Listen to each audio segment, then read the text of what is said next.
in southern Lebanon. Lebanese soldiers. So we had our cameras on. Here's another strike. Difficult it is. Right on the edge of where this is certainly some of the heaviest striking that we have ever seen.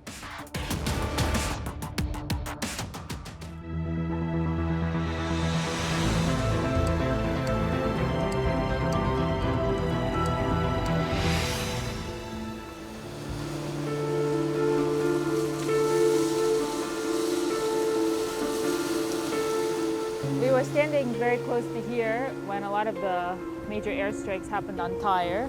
You can see even many of the buildings there are destroyed. That happened when we were reporting live.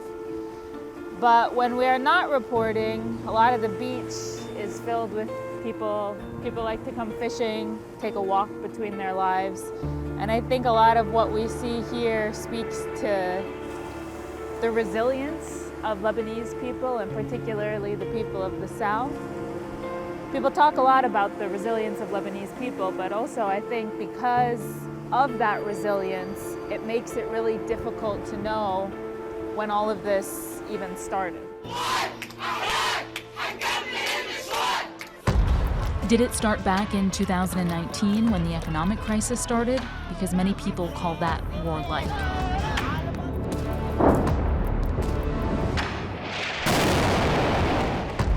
Did it start on October 8th, 2023, when Hezbollah first began firing into Israel? The people of the South have been suffering for an entire year.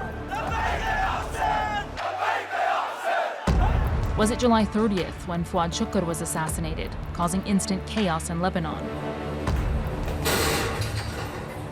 Realistically, it was the pager attacks in mid-September. Everything else plays a role, but that's when things got really deadly. Now it's been 8 weeks since the pager attacks, and so many villages in the south are gone. لحد هلا نحن مش قادرين نقيم عدد الشهداء بسبب قد ما في عندنا دمار، قد ما في عندنا عدة مباني، عدة بقع، عدة مربعات كبيرة. The greatest destruction is there, but the suffering has spread rapidly in the southern suburbs of Beirut, but also really in the east of the country. That's something really different from the last war in 2006. We were in Baalbek 5 days before it was evacuated, speaking to displaced people and the surviving siblings of a family who saw their mom, brother, sister, nieces, and nephews killed in an airstrike. مثل ما نكون شايفين أرض زراعية بنزرع فيها ورود وشجر وعشنا نحن والوالدة وتربينا خلقنا بهذا البيت وربينا بالحلوة بالمرة بالضحكة بالبكوة نحن وصغار والله ختمنا إياها بالشهادة. The geography of suffering is different, but the demographic of those affected is pretty much the same. The majority of the 1.5 million displaced are Shia and Hezbollah supportive. The day Nasrallah was confirmed killed was the standout day in the war. Grown men, women, and children sobbed in the street. For them, Hassan Nasrallah was not just the leader of Hezbollah, but he was an incredibly charismatic father figure. He took power in 1992, so many people have never known another Hezbollah head. His killing did exactly what it was meant to, I think, because at that moment, people felt paralyzed. They felt leaderless.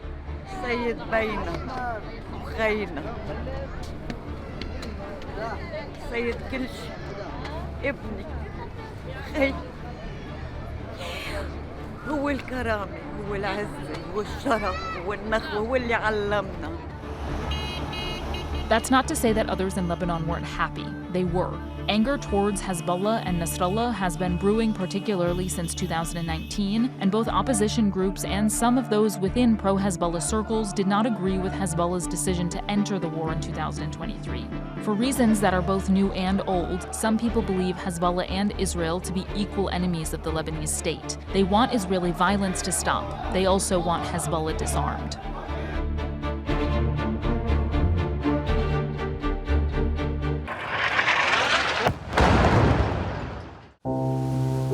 This used to be one of the nicest resorts in South Lebanon. Now it's home to journalists and displaced people. It's quite a contrast. You're in a place that people used to spend their happiest days, and now people are spending their worst days here. if you cover South Lebanon, you mostly cover from this hotel. A lot of the guys are from areas that have been destroyed. بالحقيقة أنا كتير حزين كتير جدا جدا إنه مدينتي عم تنضرب وأهلي وناسي وكل هالشي اللي عم نشوفه محزن. يعني كل ذكرياتي عم بتموت.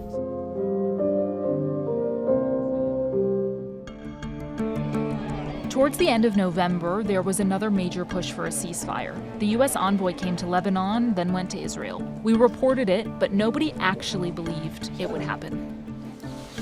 There was a big hit on the tire 2 days ago, and so we're just now going to see it. Oftentimes we can't film it until at least 24 hours after the fact, because you never know if they're gonna hit again.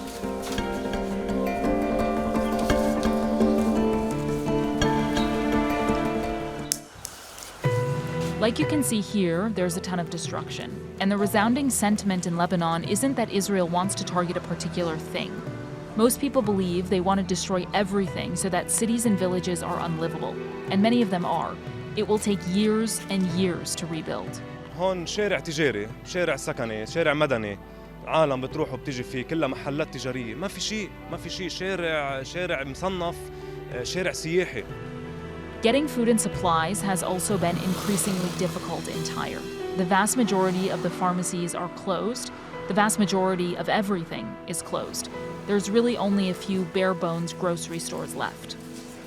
نعمل نلبي احتياجات العالم فبابا هيك بده يعني وفي خطر علينا كتير هون بس شو نعمل كله مسكر هلا هونيك بسوق كله مسكر ما في.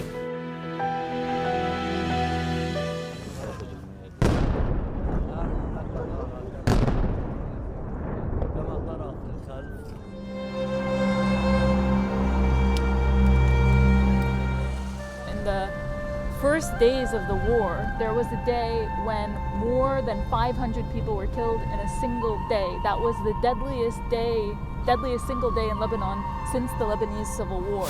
And hundreds of thousands of people tried to flee on this road, and there was so much traffic that people couldn't get to Beirut for up to 24 hours. There were just cars stopped in the middle of the road. And actually, we were reporting from south of Sidon that day, near Zahrani, and when we tried to go home to Beirut, we were stuck in the same traffic, so we ended up stopping the car and walking more than 2 hours on this road. Beirut has changed a lot too throughout the course of the war. Definitely the southern suburbs, but also central Beirut has been hit several times. In Basta, central Beirut, an Israeli attack killed dozens. And what makes these attacks even scarier is that a lot of displaced people have fled and are living in central Beirut. الأرض موجودة كله بيطلع، نحن صامدين، نحن صابرين، الشهداء الله يرحمهم، والجرحى الله يعافيهم ويشفيهم يا رب.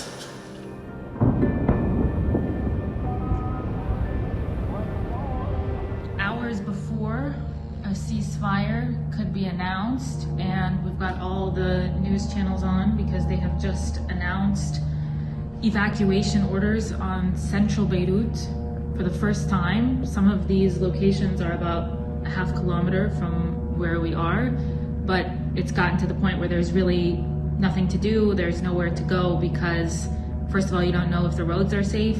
Second of all, you don't know if any other location is safe. The most violent night Beirut saw was the night before the ceasefire went into place. We saw strikes all night. People fled to the beaches, hospital courtyards, anywhere. People were in fear until the very minute the ceasefire went into effect. It is now 2 GMT, that's 4 a.m. in Lebanon. The ceasefire between Israel and Hezbollah has officially started.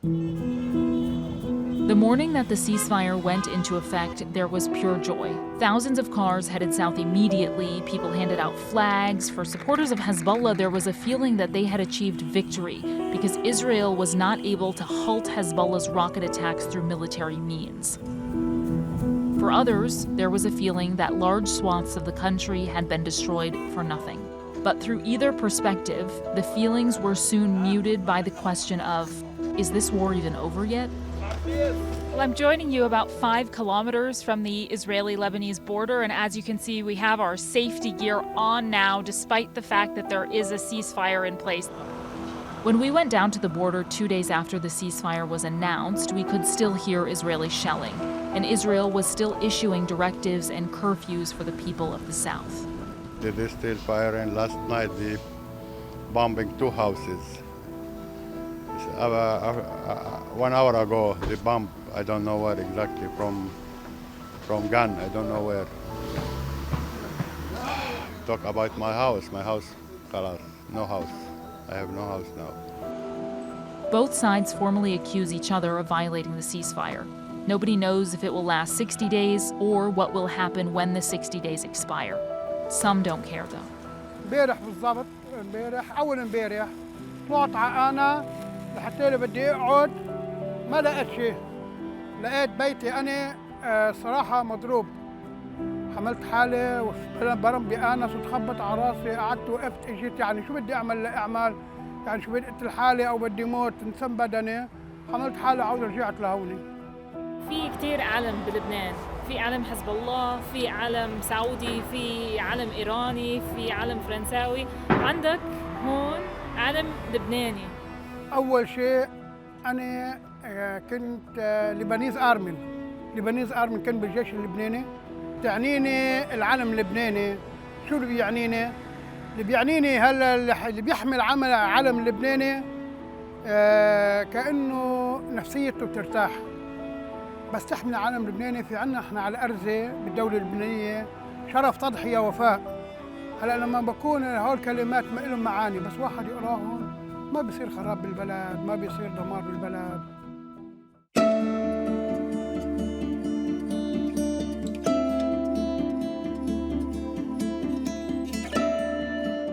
I think just as it's difficult to know where all of this started because of the ways in which Lebanon was facing so many problems before the war, it's also difficult to know when this ends. And I'm not just talking about the fragility of the ceasefire, but also just the fact that, for example, the man behind the camera right now doesn't have a house, just as 500,000 people in Lebanon don't. The rebuild that we're talking about is on a scale that Lebanon has never seen before. At the same time, you still find that people are putting up Christmas lights. You find that the day after the ceasefire, tickets to come to Lebanon were already fully booked, and more international carriers are expected to start servicing Lebanon in the days to come, and all of the expat community is expected to come home for the holidays. And there is this drive here to just keep going no matter what. Stay in Lebanon, rebuild Lebanon no matter what. And I oftentimes ask my father-in-law, who has lived through all of the major conflicts in Lebanon, including the civil war, how is this possible? Because it's more than resilience, it's something more than resilience. And he just always responds, Hayda Lebanon, this is Lebanon. So, Hayda Lebanon.